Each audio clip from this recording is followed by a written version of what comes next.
Hello, Loop Power District employees, retirees, family, and friends, and welcome to this month's edition of Canal Chronicles. Many of you know that Loop Power District is part of the Nebraska Power Association, and me, as the president and CEO of Loop Power District, I sit on the board of directors of the Nebraska Power Association. NPA represents all the electric utilities within the state of Nebraska on a variety of different things. We do a lot of legislative work and talk about a lot of things that are ongoing within the electric utility industry and how it can benefit all of Nebraskans as part of our electric utility association. We put together annual meetings. We work on Lineworkers Rodeo, which we'll talk a little bit about later on. And we're all here to basically make the electric world in Nebraska better for all of us, working with our legislatures and others within the industry.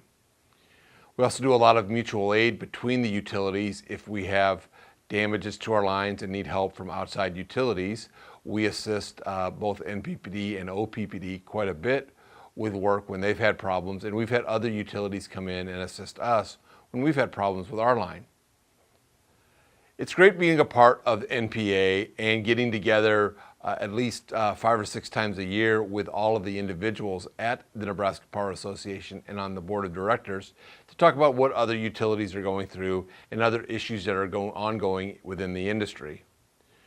We use a lot of our brain power to talk back and forth about the various issues, and it's great to hear what others are doing, and we can take away a lot of great things from this. So being part of the Nebraska Power Association is a great benefit for Loop Power District and all of the customers of Loop Power District. At today's board meeting, we discussed district water issues quite a bit.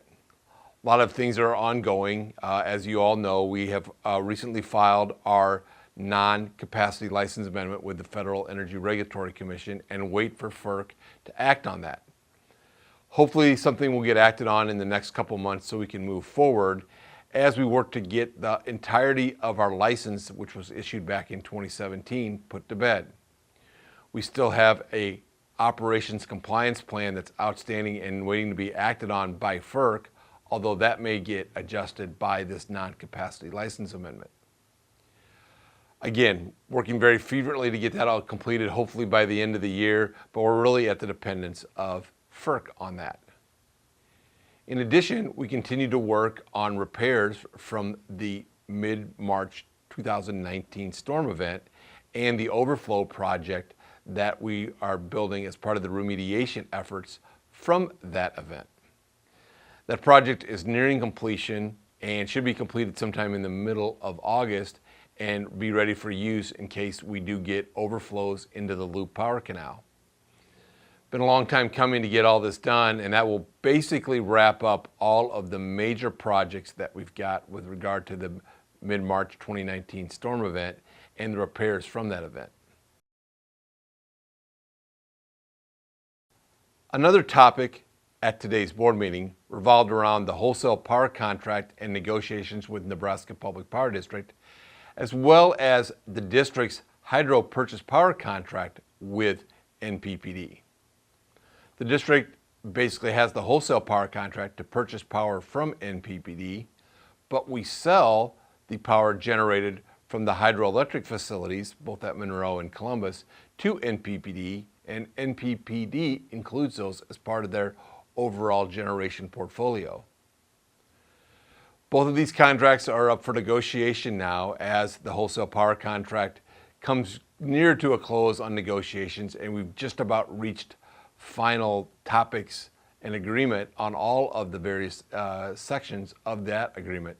But we recently received a hydro purchase power contract from NPPD, including some red lines from the current contract and changes that NPPD would like to see, and we're beginning to begin negotiations with NPPD in the next several weeks. Hopefully by the end of this summer or early fall, we will reach agreement with NPPD on both the wholesale power contract and the hydro purchase power contract, can put those to bed and basically have a long-term agreement with the Nebraska Public Power District. We're fortunate to have these with Nebraska Public Power District. They've been a great partner in all that we've done over the various years. NPPD's rates are extremely competitive and economical for all of our customers, and they help us to keep our rates low for the service that we provide to our end-use customers. We want to continue this relationship with NPPD, but we also want it to be fair to all of the folks in the future who might be along with NPPD, all the wholesale customers, as well as our end-use customers. So again, we're reaching closer to conclusion on those negotiations, and we'll hopefully have some additional information in the next upcoming months.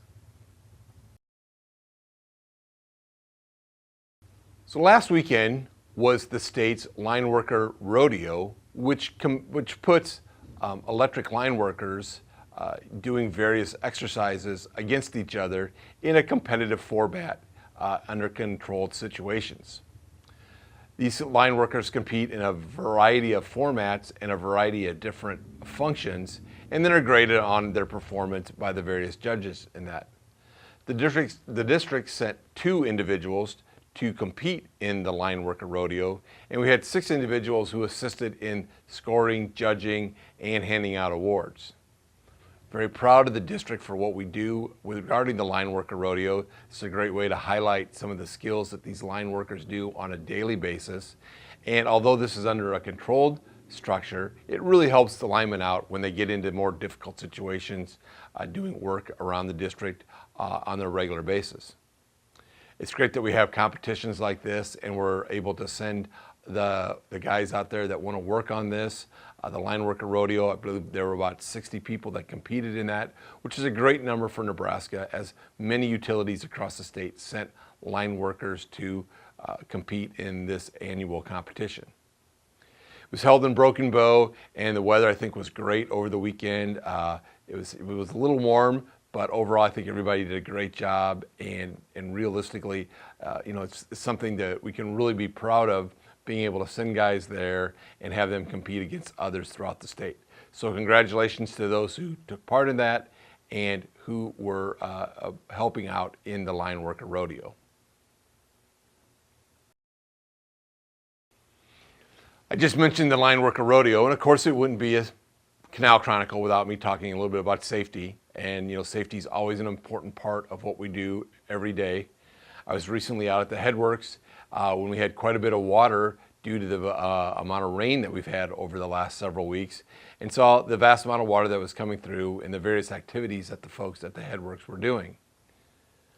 Obviously, I want all of our employees to be very careful with what they do working in storms. I know we have a lot of guys out working on lines in storms. I know I had somebody ask me recently, well, what do your linemen do when there's lightning in the air? Well, we take all precautions necessary. We don't take any more risk than we have to, but obviously we want to get the power on to people that are out of power when it happens.